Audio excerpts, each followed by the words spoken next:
ala Ibnu Qasim Al-Ghazi. Jadi kitab ini perlu diketahui bahwa secara genealogi atau asalnya memang kitab ini sebenarnya berasal dari kitab Matan Takrib yang dikarang oleh Abu Suja.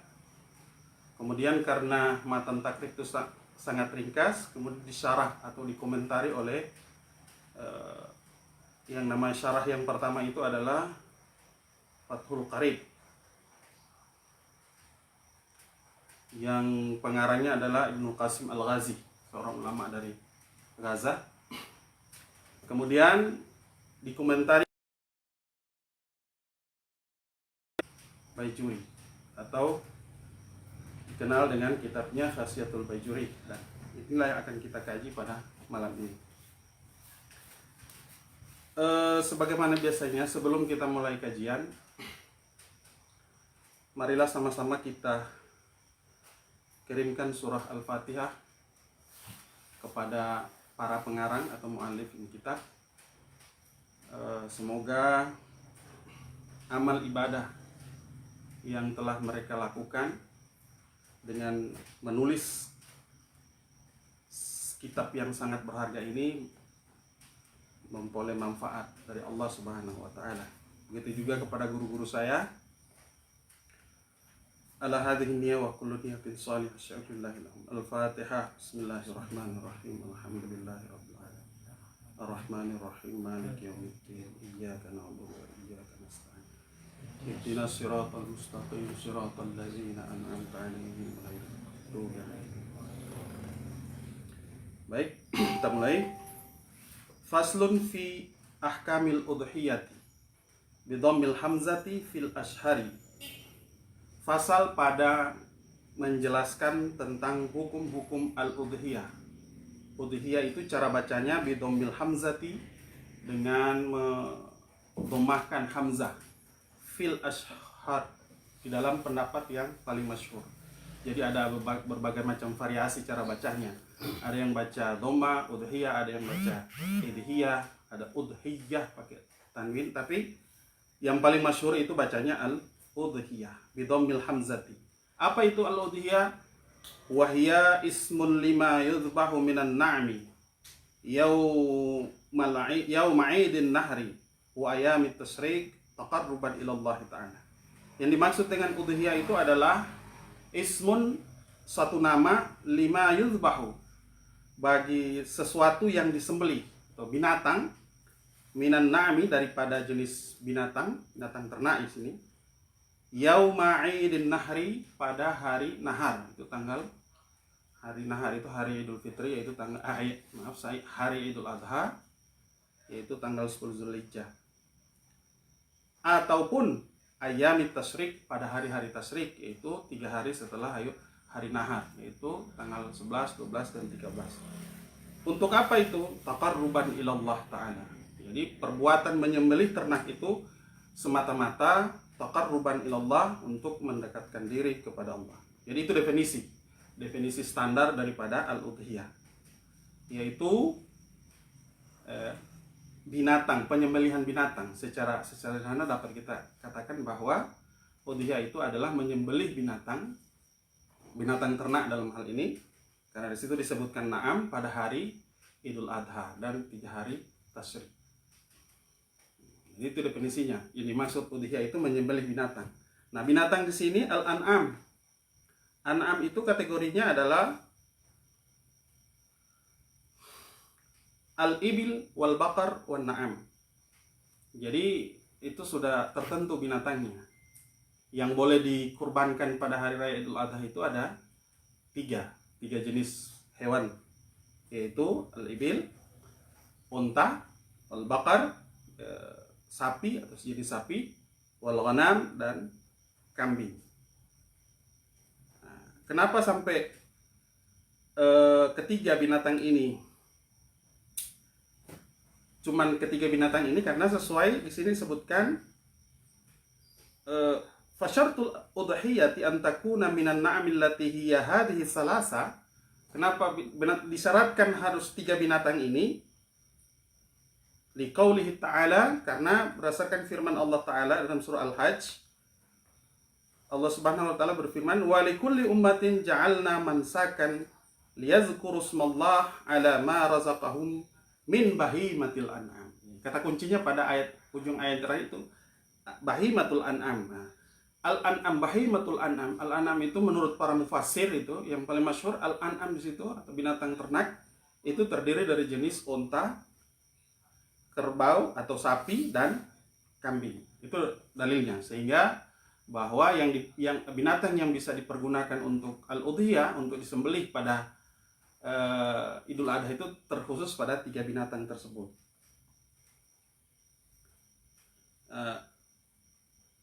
Alasan yang berikutnya, wali anna tadhiyata ibadatun tata'allaku bil hayawan. Alasan yang berikutnya, karena ibadah udhiyah itu berhubungan dengan hewan, binatang. Fakhtassa bin na'am, maka terkhusus pada binatang ternak yang 3 itu dikiaskan zakat, dikiaskan pada zakat. Sebagaimana zakat itu fa innaha ibadatun tata'allaku bil hayawan. Zakat itu juga adalah ibadah yang berhubungan dengan hewan ternak. Sebagaimana yang kena wajib zakat itu kan cuma 3 jenis binatang itu. Unta, sapi sama kambing. Atau kerbau masuk dalam jenis sapi. Dikiaskan ke situ sehingga yang dikorbankan itu cuma 3 jenis itu.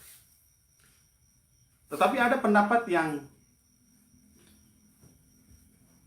menyimpang dari pendapat yang mayoritas, ya. Ini di sini disebutkan Syekh Ibnu Qasim Al-Ghazi menyebutkan an Ibnu Abbas, ada satu riwayat dari Ibnu Abbas, mazhabnya Ibnu Abbas, annahu yakfi iraqatud dam walau min dujaj au auzin. Menurut Ibnu Abbas boleh, ya. Yakfi itu boleh, cukuplah. Iraqatud dam, mengalirkan darah, maksudnya menyembelih, walau min dujaj, walaupun seekor ayam. Au min auzin, atau sejenis angsa. Nah, kama qalahul Maidan, sebagaimana yang diungkapkan oleh Al-Maidani. Wa kana Syekhuna rahimahullah, dan menurut Syekhuna itu, kalau dalam tradisi Syafi'i kalau disebutkan Syekhuna itu berarti yang dimaksud adalah Syekh Ibnu Hajar Al-Haytami. Itu. Kalau disebutkan As-Syekhuna berarti maksudnya itu Ibnu Hajar Al-Haytami, karena yang kita kaji ini adalah mazhab Syafi'i. Tapi kalau dibilang As-Syekh, Syekhani, itu berarti Nawawi dan Rafi'i. Kalau dibilang As-Syekhuna berarti Ibnu Hajar Al-Haytami. Jadi menurut Ibnu Hajar Al-Haytami, apa? Ya'murul faqira bitaqlidihi. Menurut beliau, orang yang kurang mampu, golongan mustad'afin, itu bisa, kalau dia tidak mampu berkurban melalui kambing, tidak mampu beli kambing, tidak mampu beli sapi, tidak mampu beli unta, taklid saja, ikuti saja pendapat Imam Ibnu Abbas, boleh berkurban dengan ayam, boleh berkurban dengan itik. Nah, itulah uniknya kalau fikih. Fikih itu tidak hitam putih, dia pasti punya alternatif yang lain. Dan menurut Syekhuna Ibnu Hajar Al-Haytami, golongan yang kurang mampu silahkan, sah-sah saja. Yang penting bertaklid kepada Imam Ibnu Abbas. Ibnu Abbas ini seorang kaliber, ini orang sahabat Nabi yang cukup ilmunya diakui oleh Nabi Muhammad SAW. Cuman sayang mazhabnya tidak bertahan. Yang bertahan sekarang kan dalam dunia Islam itu tinggal 4. Syafi'i, Hanafi, Syafi'i, Maliki, Hambali. Itu melalui seleksi alam. Kenapa? Karena pengikutnya masih ada. Tapi Ibnu Abbas ini pengikutnya sudah tidak ada. Karang-karangannya juga sudah jarang. Tapi bukan berarti itu tidak. Itu salah satu mazhab yang diakui. Sebagaimana mazhab-mazhab yang lain juga, ada mazhab Ibnu Tsauri, ada mazhab Abu Daud Zahiri. Itu sudah, karena pengikutnya tidak lagi, sehingga mazhab itu hilang dari dunia Islam. Tetapi itu diakui, sehingga Syekhuna Ibnu Hajar mengatakan bagi orang yang kurang mampu tidak ada salahnya adalah taklid, bitaklidihi, mengikutinya. Jadi fikih atau ajaran Islam itu tidak hanya monopoli orang kaya, ya. Orang miskin juga boleh, kalau maksudnya miskin dalam artian kurang mampu dan dia pingin beribadah, ya udah, taklid saja kepada Ibnu Abbas, sembelih pakai, tapi unik ya, orang jarang orang sembelih pakai ayam. Tapi itu ada pendapatnya, bukan asal dikarang, itu ada pendapatnya dan pendapatnya kuat. Itu pendapat Ibnu Abbas menurut yang dinukil oleh Syekh Ibrahim Al-Bajuri. Sama dengan akikah. Akikah juga begitu. Akikah kan berhubungan dengan hewan. Nah, kalau laki-laki kan dua ekor kambing, perempuan satu ekor kambing. Bagian tidak mampu boleh dengan ayam. Pendapat Ibnu Abbas. Kiaskan. Jadi itu indahnya kalau berfikih. Ada alternatif, tidak kaku. Ya. Itu kenapa dalam orang yang belajar fikih itu tingkat toleransinya sangat tinggi. Karena di fikih itu sangat, ya namanya fikih pasti ada berbeda. Itu ladang perbedaan. Kalau dalam fikih itu berlaku teori ra'yun al-haq wa yahtamilu al-batil. Wa ra'yuhum al-batil yahtamilu al-sidq. Pendapat kita benar, tetapi ada kemungkinan bisa salah. Pendapat orang lain itu salah, tapi kemungkinan benar. Nah, itu teori dan di dunia fikih itu berlaku. Jadi tidak sembarang mengkafir-kafirkan orang, sembarang menyalah-nyalahkan pendapat orang. Ya kita hargai. Yang kita kaji sekarang ini adalah pendapat Imam Syafi'i mengatakan bahwa 3 jenis itu yang boleh. Jenis unta, sapi, dan kambing. Baik. Itu dilaksanakan pada hari nahar, waktunya adalah tanggal 10, 11, 12, 13 sampai hari tasyrik.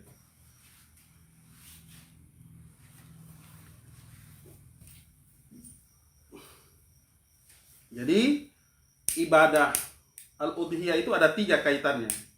Yang pertama, baru sah dia sebagai ibadah udhiyah. Yang pertama, binatang jenisnya harus na'am, dari jenis binatang. Wa kaunuha, dan dilaksanakan itu pada hari raya. Dan kait yang ketiga adalah hari raya dan hari tasyrik. Yang ketiga adalah taqarruban. Itu rukunnya, rukun udhiyah. Pertama, jenis binatangnya harus na'am, 3 jenis binatang itu. Kemudian yang kedua, dilaksanakan kurbannya pada hari nahar dan hari raya tasyrik. Yang ketiga, diniatkan taqarruban ilallah, untuk ya semata-mata mendekatkan diri kepada Allah. Lanjut, wal udhiyatu sunnatun muakkadatun 'alal kifayati. Udhiyah atau kurban itu hukumnya sunnatun muakkadah, sunnah yang sangat dianjurkan. Sunnah itu seperti kita ketahui, yang namanya sunnah ma yusabu ala fi'lihi wa la yu'aqabu ala tarki. Itu kan sunnah. Dikerjakan dapat pahala, ditinggalkan tidak berdosa. Itu sunnah. Tapi sunnah di sini sunnah yang muakkadah, sunnah yang sangat dianjurkan, tapi belum sampai ke tingkat wajib. Ya. Itu sunnah muakkadah.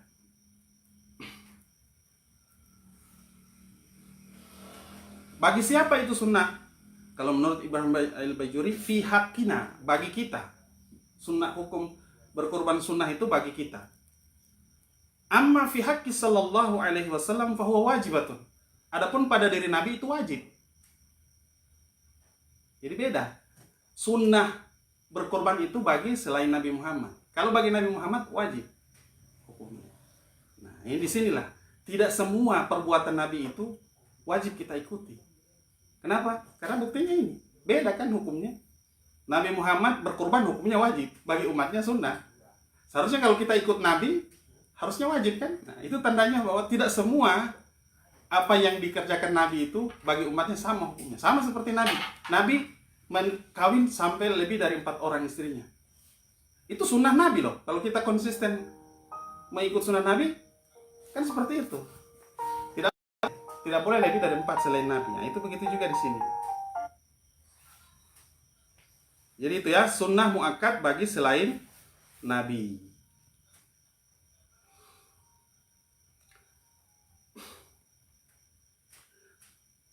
Menurut Imam Syafi'i, karena ini sunat muakkad, kebalikannya adalah la arkhasa fi tarkiha liman qaddara 'alaiha.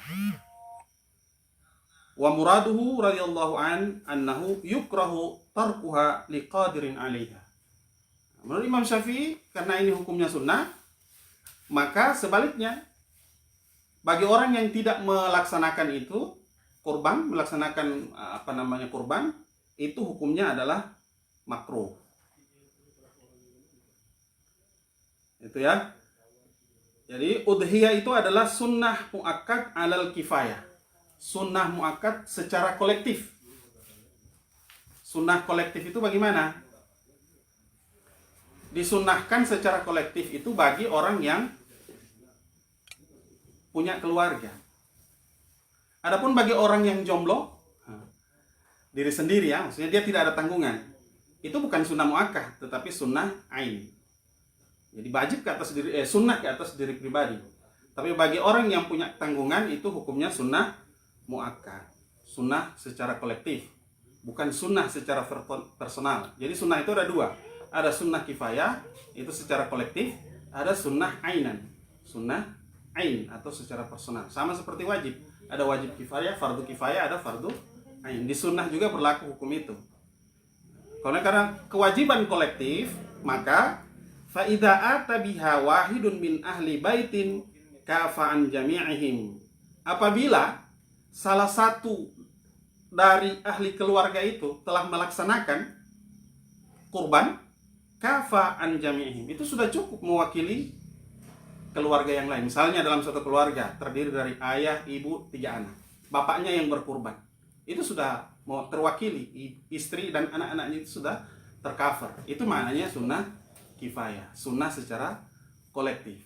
Tapi bagi jomblo belum menikah, itu sunnahnya pada diri pribadi, namanya sunnah ain. Gitu.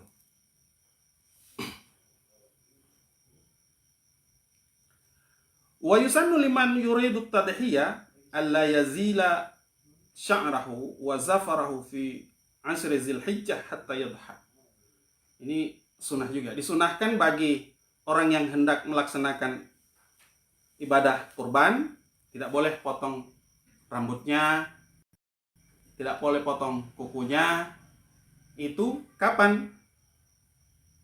Fi asri Dzulhijjah, pada tanggal 10 Dzulhijjah itu. Jadi sebelum dia melaksanakan ibadah kurban itu, tidak boleh dia memotong kuku, memotong rambut, memotong kuku dan rambut-rambutnya, sampai dia melaksanakan Idul Adha. Sampai dia melaksanakan Idul Adha.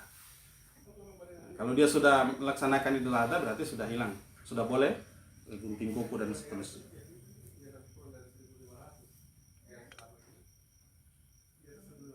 Wa yusannu lirajuli ayazbiha al-udhiyati bi nafsihi in ahsana zibh.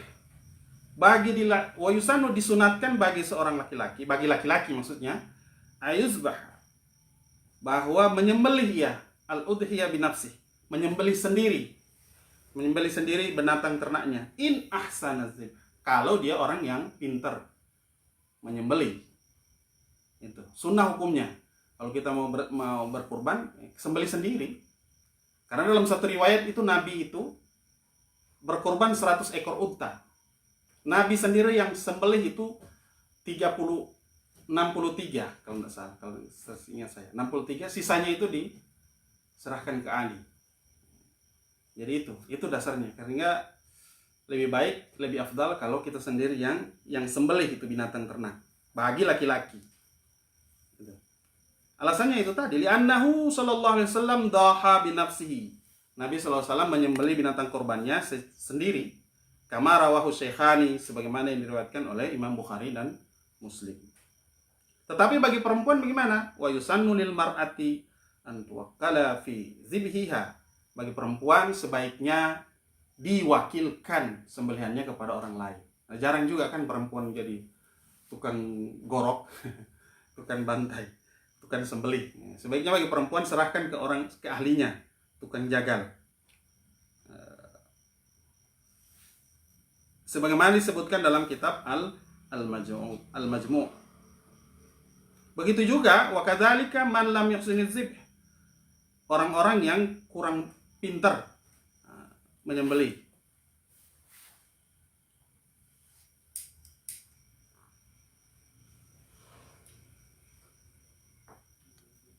Lanjut. Wala tajibul udhiyatu illa bin nadri. Bagaimana yang disebutkan tadi bahwa udhiyah itu hukumnya adalah sunnah muakkad. Tetapi apabila dinazarkan itu bukan lagi sunnah, tapi jadi wajib. La tajibul udhiyah illa bin nadri. Udhiyah itu berubah hukumnya dari sunnah menjadi wajib ketika dinazarkan. Nazar itu contohnya gimana? Misalnya antum sakit, ada orang yang sakit. Dalam sakitnya dia bernazar, ya Allah, kalau penyakit saya ini sembuh, nanti pada tanggal 10 Zulhijjah saya akan menyembelih korban. Nah, itu jadi wajib, hukumnya bukan lagi sunnah. Nazar.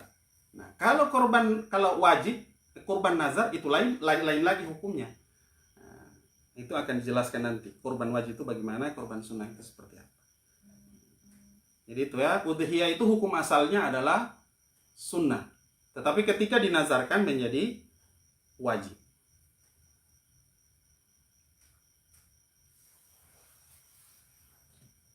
Nah, kalau sunnah itu nanti akan dijelaskan boleh yang menyembelih, memakan, bahkan dianjurkan untuk makan sebahagian dari daging kurban. Tapi kalau yang dinazarkan, kurban yang dinazarkan itu malah haram hukumnya. Harus disedekahkan semua. Daging-dagingnya, kulit, pokoknya semuanya. Tidak boleh yang menyembelih itu mengambil sedikit pun dari binatang itu. Itu jadi harus hati-hati, harus bisa bedakan mana kurban yang sunnah dan mana yang wajib. Nah, tadi disebutkan bahwa udhiyah itu 3 jenis ternak kan, binatang ternak. Unta, sapi, dan kambing. Nah, itu ada kriteria atau kategori. Tidak semua kambing, tidak semua sapi, dan tidak semua unta bisa disembelih. Ada kriterianya. Kriterianya seperti apa? Wa yajzi'u fiha al-jaz'u min ad-da'ni wa huwa ma lahu sanatun wa tu'ni fi tsaniyati. Dan cukup atau memadai, memenuhi syarat padanya udhiyah, korban melaksanakan ibadah korban. Al-jaz'u min ad-da'ni. Kambing jaza'. Jaz'un itu apa ya? Kalau dibahasakan susah juga. Tidak ada padanan katanya dalam bahasa Indonesia. Minal da'ni daripada domba. Tapi yang jelas di sini Ibrahim Bajuri syarahannya menjelaskan jaza' itu adalah malahu sanatun wa tu'ni fis saniyah. Domba yang usianya 1 tahun lebih. 1 tahun yang mau masuk ke 2 tahun. Itu namanya jaz'un. Kalau dalam bahasa Arab disebut jaza'. Jadi domba yang usianya 1 tahun masuk 2 tahun itu namanya jaza'. Nah, itu kriterianya. Yang bisa dikorbankan. Kalau yang kita mau berkorban kambing atau domba itu minimal usianya adalah 1 tahun. 1 tahun lebih. Yang kedua, wasani min ma'azin. Wasani min ma'azin. Wa huwa ma lahu sintani wa tu'ni fi salisah. Itu juga. Wasani kambing min ma'azin daripada jenis kambing. Wasani ini biasanya dalam hadis sebut masina, yaitu adalah jenis kambing yang usianya sintani 2 tahun dan tu'ni fi salisati 2 tahun dan masuk 3 tahun, 2 tahun lebih lah. Sudah hampir masuk ke 3 tahun. Itu syarat yang kedua. Kalau jenisnya kambing. Kemudian kalau dari jenis ibil, wasani minal ibil. Kalau unta yang mau disembelih itu harus malahu khamsus sinin wa tu'ni fi sadisa. Kalau unta itu harus usianya 5 tahun, masuk 6 tahun. Jadi kurang dari itu tidak sah dijadikan kurban. Kalau unta harus 5 masuk 6. Kemudian kalau bakar, sapi malahu sintani wa tu'ni fi salis. Kalau sapi atau kerbau sejenis itu syaratnya usianya harus 2 tahun lebih. 2 tahun masuk 3 tahun. Jadi itu kriterianya. Kalau domba harus 1 tahun, kambing 1 tahun lebih, 1 tahun masuk 2 tahun. Kalau sapi 2 tahun masuk 3 tahun, unta harus 5 tahun lebih. Itu kriterianya.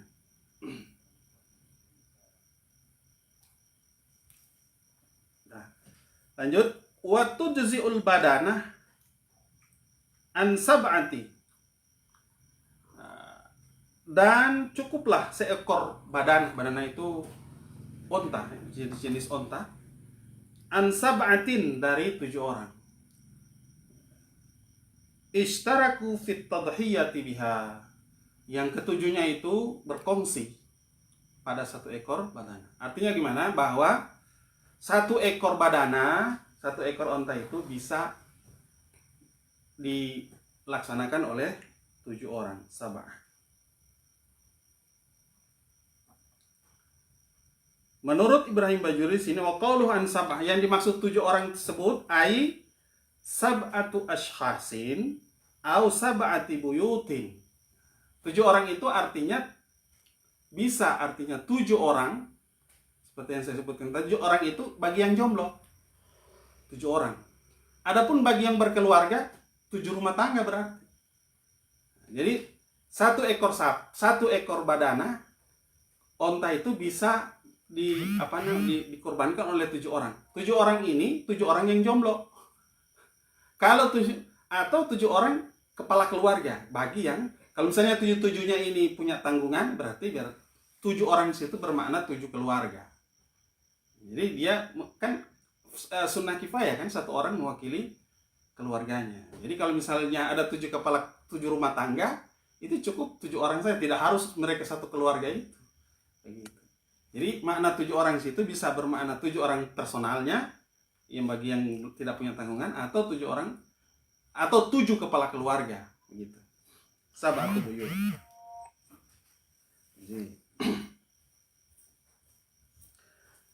Fayalzimu kullu wahid minas sab'ah at-tasaddaqu bil juz'i min khissatihi kama sa.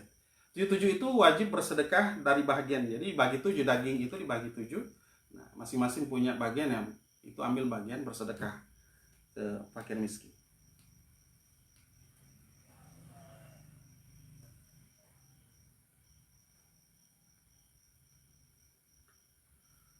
Wa tujzi al-baqaratu an sab'ati kadzalik. Begitu juga dengan sapi, sama hukumnya dengan onta.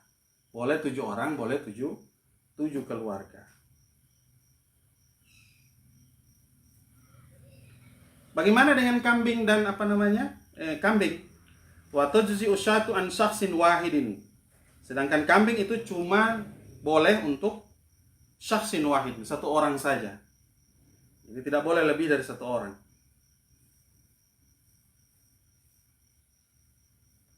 Di sini disebutkan la an aksari minhu.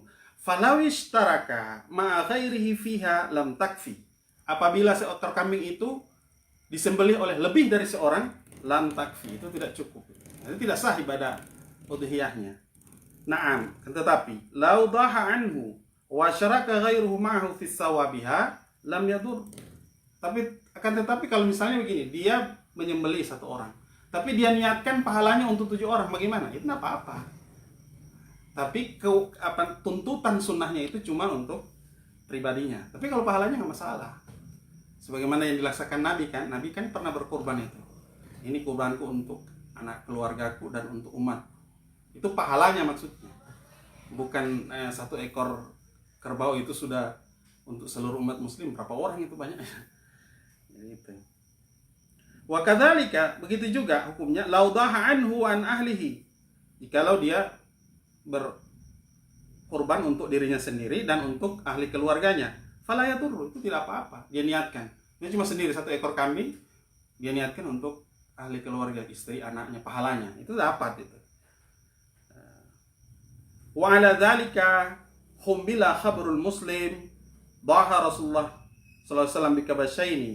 Dan seperti hukum inilah hadis yang diriwayatkan oleh Muslim yang mengatakan bahwa Rasulullah sallallahu alaihi wasallam Rasulullah sallallahu alaihi wasallam bikibasaini. Rasulullah itu pernah berkurban dengan 2 ekor kibas kambing. Waqala, dan Rasulullah bersabda, Allahumma taqabbal min Muhammad. Ya Allah, terimalah kurban 2 ekor kambing ini dari Muhammad, wa ali Muhammad, dan keluarga Muhammad, wa min ummati Muhammad. Nah, itu yang saya tuliskan, dari umat Muhammad. Nah, itu. Jadi yang dimaksud itu bukan 2 ekor kambing itu mewakili semua keluarganya, umat, tapi pahalanya. Jadi kalau memaknai hadis itu, ya berarti itu hukumnya. Hadis itu dimaknai seperti itu. Bahwa jangan sampai nanti ada orang bilang, itu kan ada hadis Nabi yang bilang Nabi berkorban dengan 2 ekor kambing sampai bisa mewakili ahli keluarganya. Itu hadis itu maksudnya mewakili pahalanya gitu. Jadi hadis itu harus dimaknai secara proporsional. Nah ini, wala yajuzu ayyudhiya an ghairihi bighairi iznihi.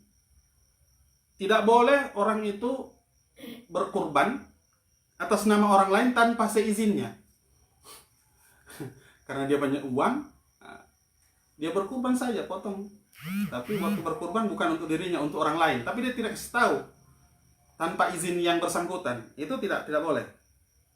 Illa, kecuali idza dhaha an ahli baitihi au al-wali awil wali min malihi an maulihi au al-imam min baitil mal anil muslim. Kecuali orang lain itu keluarganya, itu anaknya, istrinya, itu enggak apa-apa. Begitu. Ataupun imam diambil dari harta baitul mal.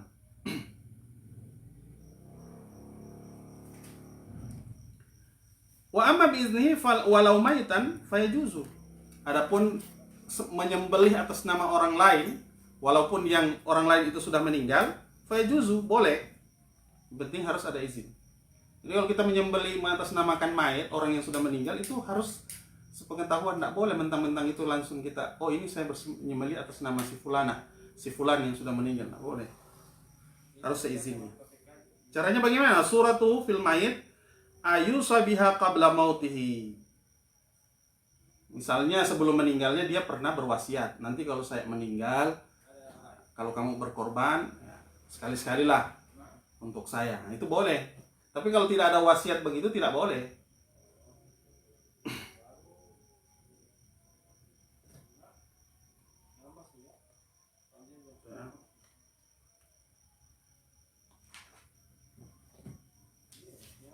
Wahia, berkurban dengan seekor kambing itu afdalun min musyarakatihi fil ba'ir. Itu lebih afdal daripada berkongsi pada seekor onta. Mana lebih afdal? 7 orang, 1 onta, 1 sapi, atau 1 orang beli 1 ekor kambing? Yang lebih afdal 1 ekor kambing ketimbang 1 ekor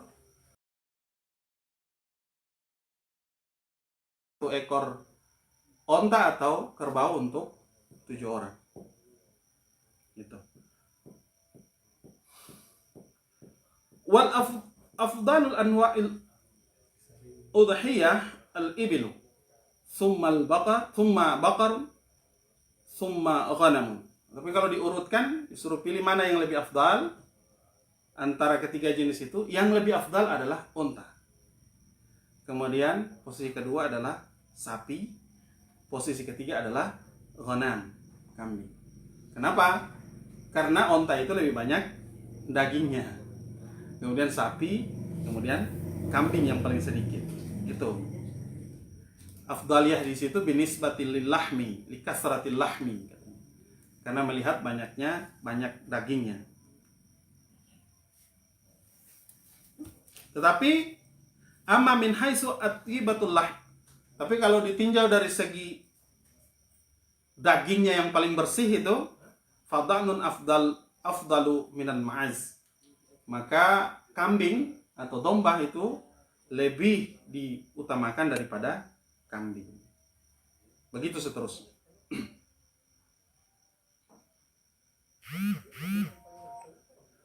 wa fi ba'd nisqi wa arba'atun la tajzi'u fi dhahaya. Dan ada 4 perkara, ada 4 cacat ya, yang menghalangi, yang tidak boleh terjadi fi dhahaya, pada binatang ternak yang hendak disembelih itu. Yang pertama, ahaduha al-awra'un bayyinun, ay az-zahiru. Yang pertama, buta sebelah matanya. Itu kayak penyakit aura, itu penyakit ada semacam bintik putih di matanya yang menghalang, sehingga dengan penyakit itu matanya tidak bisa melihat. Intinya aura itu buta ya, buta sebelah mata. Itu tidak boleh. Binatang baik kambing atau kerbau atau unta yang mata sebelahnya buta dan butanya itu sangat jelas, bayinun, itu tidak boleh dikorbankan. Wa in baqiyat hadaqah, wa in baqiyatil hadaqatu, walaupun masih ada kelopak matanya, tapi matanya rusak, nah, itu tidak boleh. Fil asah, menurut pendapat yang kuat. Kemudian yang kedua yang tidak boleh juga, wasani al-uraja'ul bayyinu arjuh. Uraja ini apa namanya? Walau kana al-husulul arjilaha inda ittijaiha, pincang, patah kaki sebelah atau pincang, itu tidak boleh. Walaupun pincang atau patah kakinya itu disebabkan ketika hendak disembelih.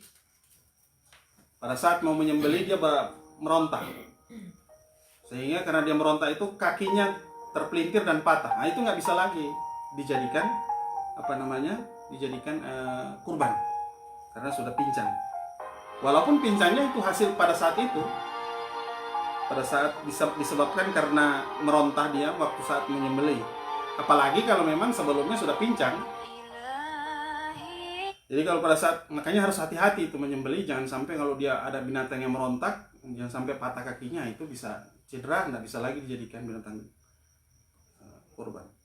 Yang ketiga, cacat yang ketiga adalah al-maridatul bayyinun maraduha. Itu sakit ya, yang jelas-jelas sakitnya, sakit berat sampai kekurusan atau apa. Nah itu. Wala yadurru yasiru hadhil umur, dan tidak mengapa kalau ketiga cacat itu cuma sedikit, misalnya cuma buta sedikit tapi masih samar-samar masih melihat, atau pincang tapi tidak sampai patah sekali, cuma keselau sedikit. Nah, itu tidak apa-apa. Yang keempat, al-ujafa wa hiya allati dhahaba makhuha, ay dhahaba dimaghuha min al-hazali al-hasili laha. Itu. Yang keempat adalah al-ujafa. Ujafa itu yang dhahaba makhuha, kurus ya, dagingnya sudah tidak ada lagi, hilang, sudah ada kekurusan, dagingnya tidak ada, minal hazal, nah kekurusan, itu juga tidak boleh. Jadi usahakan yang disembelih itu harus binatang yang gemuk, pilih yang gemuk-gemuk ya, karena tujuan kurban itu kan untuk dagingnya. Kalau yang dikurbankan itu kurus-kurus tinggal tulang, mau apa yang mau dibagi? Mau bagi daging, tulang. Jadi tidak sah itu berkorban dengan binatang yang kurus. Tetapi wa yajzi'u al-khassi al-maqtu'ul khassiyataini, dan dibolehkan bagi binatang yang terpotong dua anak pelirnya, yang kebiri. Binatang yang dikebiri itu tidak apa-apa, karena itu tidak mengganggu daging. Malah kalau dikebiri, ada yang binatang yang sudah dikebiri itu malah jadi gemuk. Jadi kebiri itu bukan cacat yang menyebabkan binatang tersebut tidak sah dijadikan kurban, tidak apa-apa. Wal maksuril qarn, dan binatang yang tanduknya patah atau pecah itu tidak apa-apa, karena tidak berpengaruh di daging kan. Illam yu'sar fil lahmi, itu apabila patah tanduknya itu tidak berpengaruh di dagingnya. Tapi kalau gara-gara patah sehingga menyebabkan dia kurus, enggak boleh juga. Jadi intinya pada daging itu sebenarnya. Wajiwa dan faqidatul qurun, dan boleh juga digunakan untuk hewan kurban yang patah tanduknya. Seperti yang tadi. Wala tujzi'u al-maqtu'ati kulli udhuni wala ba'diha. Dan tidak boleh juga tajzi'ul maqtu'ah kullu uznin, yang terpotong, kambing yang telinganya seluruhnya terpotong atau sebahagiannya, itu juga tidak boleh.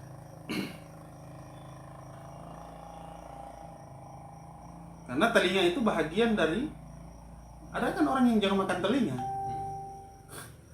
Makanya kalau hilang semuanya itu tidak boleh, yang dua-dua telinganya. Ataupun binatang itu sejak lahir memang tidak ada telinganya juga tidak boleh. Jadi tidak ada telinga, apakah bawaannya atau nanti kecelakaan telinganya terpotong, itu tidak boleh. Intinya harus utuh telinganya. Gitu. Walal maqtu'atu zan, tidak juga dibolehkan yang terpotong ekornya. Sama dengan telinga. Ekor itu kan bahagian juga dari dagingnya. Bisa dibikin apa ya istilahnya? Soto apa? Yang pakai yang begitu-begitu kan soto. Sekarang masuk pada waktu sembelih. Wa yadkhulu waqtu dzibhi lil udhiyati min waqti salatil 'id, ay 'idin nahar. Kapan itu kita disunahkan menyembelih binatang kurban? Wa yadkhulu waqtu dzibhi lil udhiyah min waqti salatil 'id. Masuklah waktu menyembelih binatang ternak min waqti salatil 'id, pada waktu salat Id, artinya Idun Nahri, tanggal 10 Zulhijjah. Itu waktu melaksanakan kurban itu adalah waktu hari raya atau tanggal 10 Zulhijjah. Kalau di dalam kitab Raudhah lain ibaratnya. Di sana disebutkan begini. Wa asluha yadkhulu waqtu tadhiyati idza tala'atis syams yauman nahri wa madha qadru rak'ataini wa khutbataini khafifataini, intaha. Di dalam kitab Raudhah disebutkan bahwa waktu menyembelih itu ketika terbit matahari pada hari nahar, yaitu tanggal 10. Idza tala'atis syams, ketika terbit matahari, wa madha qadru rak'ataini, dan seukuran 2 rakaat sholat dan 2 khutbah. Nah, itu. Jadi masuk waktunya begitu terbit matahari, telah melaksanakan 2 rakaat sholat waktunya dan 2 khutbah, ya sekitaran 2 rakaat sholat tambah plus 2 khutbah, ya mungkin 1 jam lah, 1 jam lebih lah gitu. Setelah terbit matahari.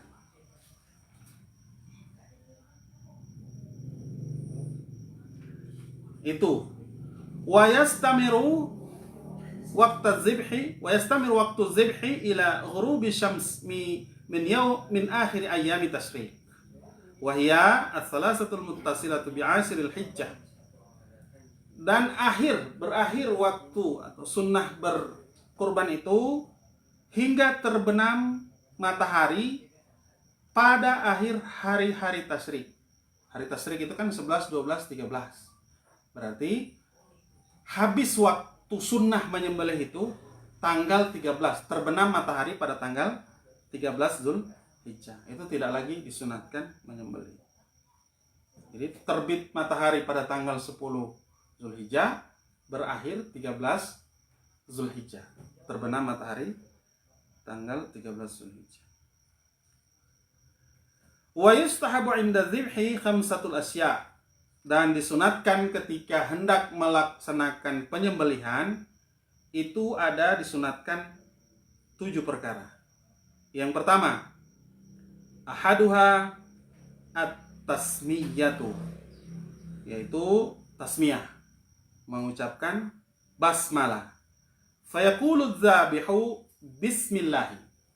Maka orang yang menyembelih pada saat dia menyembelih mengucapkan kata bismillah. Itu cukup, bismillah saja, bismillah. Tapi kalau lebih lengkapnya ya wa akmalu bismillahirrahmanirrahim. Lebih lengkapnya adalah bismillahirrahmanirrahim. Walau lam yusamma halal madhbuh. Bagaimana kalau misalnya pada saat menyembelih dia tidak mengucapkan basmalah? Halal madhbuh. Halallah binatang yang disembelih. Artinya menyebutkan bismillah itu cuma sunnah, bukan sebagai syarat. Jadi kalaupun tanpa menyebutkan basmalah, binatang sembelihannya tetap halal. Itu menurut pendapat Imam Syafi'i atau di kalangan Syafi'iyah. Basmalah.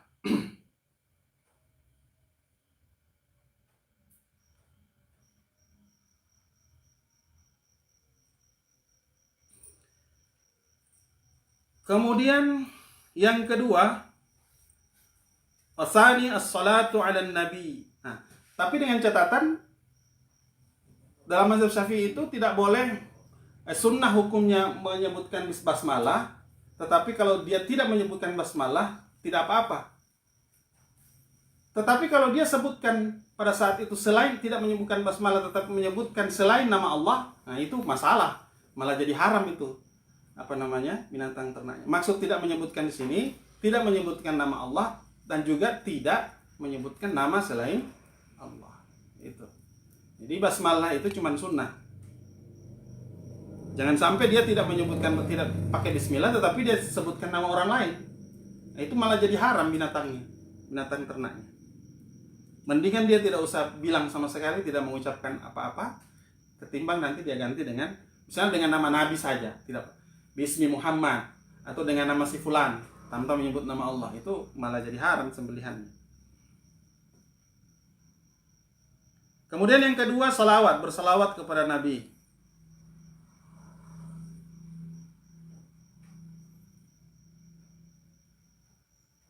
Nah, ini disebutkan di dalam Al-Bukhari. At-tasmiyatu fahiya sunnatun indana. Tasmiyah itu sunnah hukumnya menurut mazhab kalangan Syafi'i. Wa yukrahu tarkuha, dimakruhkan meninggalkannya basmalah. Tidak. Dan makruh hukumnya kalau tidak menyebutkan basmalah, tetapi sembelihannya tetap halal. Wa inda ghairina wajibatun. Sedangkan menurut pendapat selain mazhab Syafi'i, menyebutkan basmalah itu hukumnya wajib, wajibatun. Karena mereka berpegang pada zahir teks ayat itu. Yang mana itu? Yaitu firman Allah Subhanahu wa taala di dalam surah Al-An'am ayat 121. Di sana disebutkan wala ta'kulu mimma lam yazkur smallah alaihi. Itu surah Al-An'am. Dan jangan sekali-kali kamu memakan mimma lam yazkur smallah alaihi, binatang yang disembelih tanpa menyebutkan nama Allah. Itu. Secara zahiriah teks itu menjelaskan begitu. Jangan kamu memakan binatang yang pada saat menyembelih tidak membaca basmalah. Sehingga selain pendapatnya kalangan Syafi'iyah itu berdasarkan ayat tersebut mereka mewajibkan membaca basmalah pada saat memotong binatang. Bukan cuma binatang kurban, semua jenis pemotongan. Kalau menurut selain mazhab Syafi'i tanpa basmalah jadi haram dimakan itu. Tetapi menurut imam kalangan Syafi'iyah itu sunnah hukumnya. Cuman sampai kepada makruh. Bagaimana dengan ayat tersebut yang jelas-jelas? Nah, menurut Syafi'i wa ajaba anhu Syafi'iyah. Kalangan Syafi'iyah menafsirkan ayat tersebut bi annal murada mimma lam yazkur ismallah alaihi bi an zukira ismu ghairuhu alaihi. Itu maksudnya. Yang dimaksud ayat tidak menyebutkan nama Allah itu adalah zukirasma ghairuhu. Dia menyebutkan nama lain sebagai ganti nama Allah. Nah, itu yang tidak boleh. Itu. Ya tafsirnya begitu.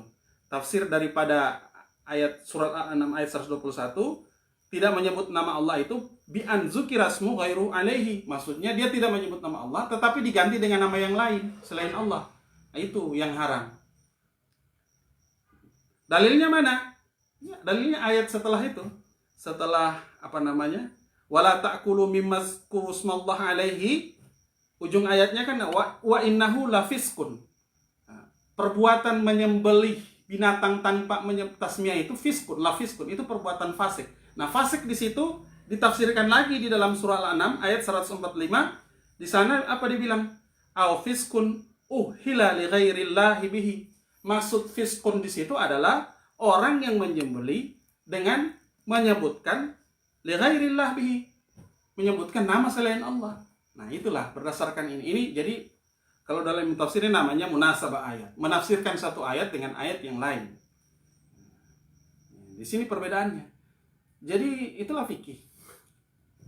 Bukan berarti sudah ada dalilnya langsung sepakat, tidak.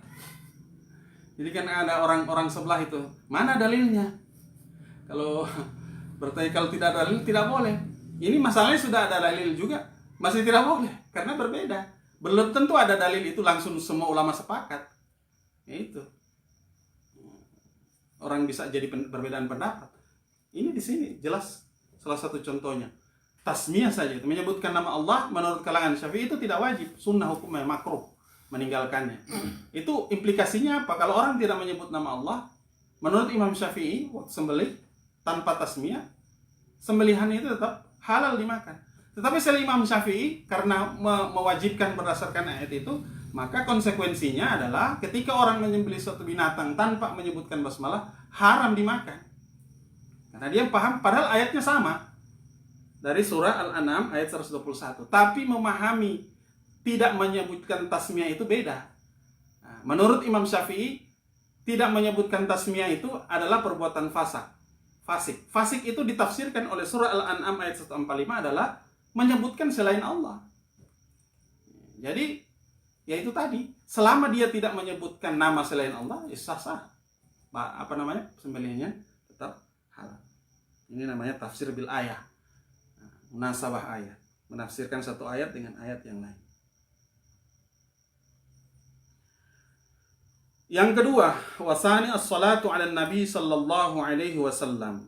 Setelah tasmiyah kemudian dia baca selawat. Wa yukrahu ay yajma'a baina ismillah wa ismir rasulih. Dimakruhkan mengumpulkan tasmiyah sama selawat. Misalnya begini. Bismillahi wa bismi Muhammadin, itu makruh hukumnya, tidak boleh digabungkan.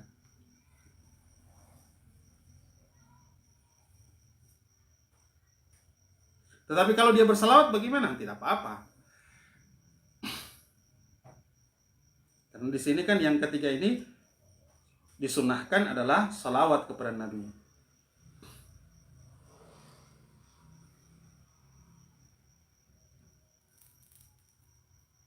Kemudian yang ketiga istiqbalul kiblah, menghadap ke kiblat. Bizabihati ay yuwajjihu dzabihu mazbahaha lil qiblati wa yatawajjahu huwa aidan. Itu menyembelih menghadap kiblat itu bukan cuma dia, tapi sembelihannya juga harus dihadapkan ke kiblat. Yang menyembelih menghadap kiblat, binatang yang disembelih juga dihadapkan ke kiblat. Kemudian yang keempat takbir, membaca takbir qabla tasmiyah atau ba'daha salasan. Baca takbir sebelum tasmiyah ataupun setelah tasmiyah 3 kali. Jadi bismillahirrahmanirrahim. Allahumma salli ala sayyidina Muhammad. Allahu akbar, Allahu akbar, Allahu akbar. 3 kali. Sebelum bismillah dan sesudahnya. Kama qala al-Mawardi. Itu ya. Yang kelima, terakhir sunnah ad-du'a bil qabul. Berdoa setelah menyembelih itu, berdoa supaya ibadah kita itu, ibadah penyembelihan itu diterima oleh Allah. Bagaimana doanya? Fayaqulu dzabih, Allahumma hadhihi minka wa ilaika fataqabbal.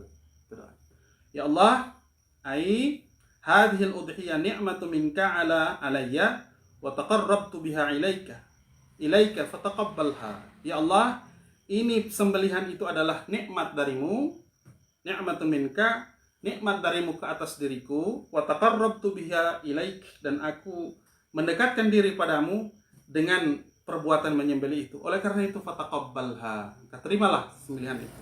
Itu makna dari doa tadi. Allahumma hadhihi minka wa ilaika fataqabbal. Pendek saja doanya kan. Allahumma hadhihi minka, ya. Allahumma hadhihi minka wa ilaika fataqabbal. Itu. Jadi pertama tasmiyah, sebelum tasmiyah takbir dulu. Allahu akbar, Allahu akbar, Allahu akbar. Nah, bismillahirrahmanirrahim. Lengkapnya Allahumma shalli ala Muhammad wa ala ali Muhammad. Allahumma shalli ala sayyidina Muhammad wa ala ali sayyidina Muhammad. Nah, kemudian baru menyembelih menghadap kiblat. Ditutup dengan doa tadi. Wala ya'kulul mudhi syai'an minal udhiyatil manzurah. Nah, ini yang disebutkan tadi. Dan haram hukumnya atau tidak boleh memakan al-mudhi orang yang menyembelih syai'an minal udhiyatil manzurah. Daging satupun, daging dari binatang kurban yang dinazarkan. Itu pada penjelasan pertama. Jadi kalau kurban itu kurban nazar, itu tidak boleh, haram hukumnya bagi yang berkurban untuk memakan. Tidak boleh. Seperti kalau yang dia bernazar yang contoh pertama tadi. Ya Allah, kalau sakit saya sembuh, nah, ini saya akan bernazar, nanti pada bulan Dzulhijjah akan berkorban. Nah, itu korban itu jadi nazar. Nah, kalau begitu modelnya tidak boleh dia makan dari daging korbannya. Itu jadi korban nazar itu namanya. Bal yajibu alaihi tasadduqu bi jami' lahmiha. Bahkan wajib menyedekahkan seluruh dagingnya. Di sini sebut daging, tetapi dimaksud itu bukan cuma daging, kulit-kulitnya, tulang-tulangnya, semuanya wajib disedekahkan. Falau akharaha fatalafat lazimahu dhamanuhu. Apabila dia menunda-nunda kurban nazar tersebut, kemudian binatangnya hilang, lazimahu dhamanuhu. Dia wajib menggantinya. Karena itu korban wajib, bukan lagi sunnah. Ya kan? Sudah dinazarkan kan? Ketika dia tunda-tunda belum disembelih, binatangnya lari atau hilang atau dicuri atau apalah. Nah, itu wajib diganti dengan binatang yang lain. Karena itu sudah korban wajib. Beda kalau korban sunnah. Kalau sunnah kan sudah ganti, ya udahlah, berarti tahun ini tidak jadi berkurban karena sunnah kan. Wa ya'kulu minal udhiyatil mutatawwi'i biha sulusa 'alal jadid. Wa amma sulusani faqila yatasaddaqu bihima atau yutasaddaqu bihima. Bagaimana dengan kurban yang mutatawwu', kurban sunnah yang bukan dinazarkan? Ya'kulu minal udhiyatil mutatawwi' biha sulusa 'alal jadid. Menurut pendapat jadid, orang yang berkorban itu sunnah hukumnya memakan sepertiga dari daging korban. Nah itu, kalau yang korban sunnah itu malah disunatkan ambil sepertiganya, 2/3 disedekahkan. Sepertiga dari daging itu untuk yang berkorban, sunnah diambil dan 2/3 disedekahkan atau dibagikan pada fakir miskin.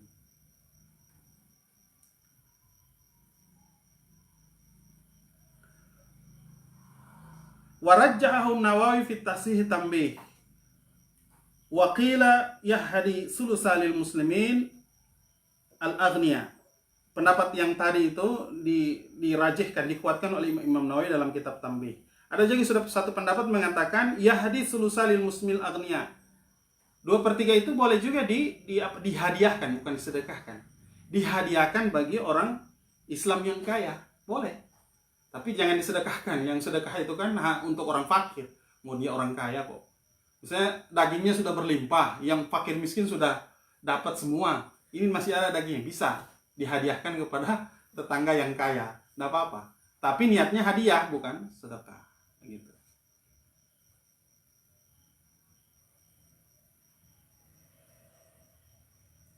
Wala yubi'u ay yuhramu 'alal mudhi bai'u syai'in minal udhiyah.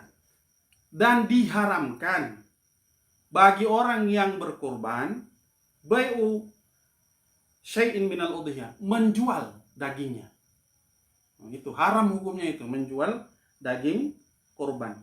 Min lahmiha au sya'riha au jilliha. Apakah itu dagingnya, kulitnya, itu bulu-bulunya, itu haram semua. Tidak boleh dijual. Berarti harus disedekahkan semua.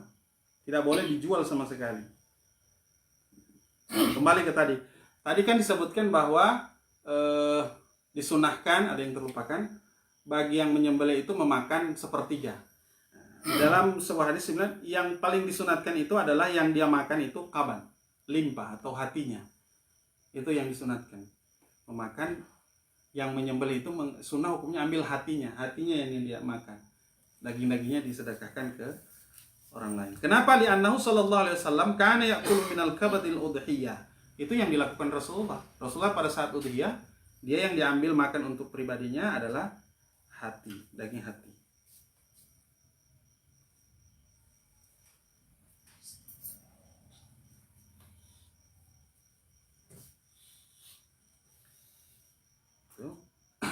Wa yuhramu aidan ja'luhu ujratun lil jazar walau kanatil udhiyah tatawuan. Nah, ini juga. Dan diharamkan pula ja'luhu ujratan lil jazar. Menjadikan binatang daging sembelihan itu sebagai upah bagi si penyembelih. Itu juga haram. Ya. Jadi jangan mentang-mentang dia yang menyembelih, oh ini kepala ke kita sebagai ongkos, sebagai sewa bapotong. Nah itu haram hukumnya, tidak boleh. Ujrah diniatkan sebagai upah sembelih. Kan biasanya ada itu di masyarakat begitu kan. Oh ini jatah tukang potong kepala, ini jatah tukang potong sebagai, itu haram hukumnya, tidak boleh. Tidak boleh daging korban itu tidak boleh, haram hukumnya dijadikan upah bagi tukang sembelih. Lebih baik kalau misalnya dia minta upah, ya kita keluarkan uang pribadi kasih. Atau bisa saja jangan diniatkan upah.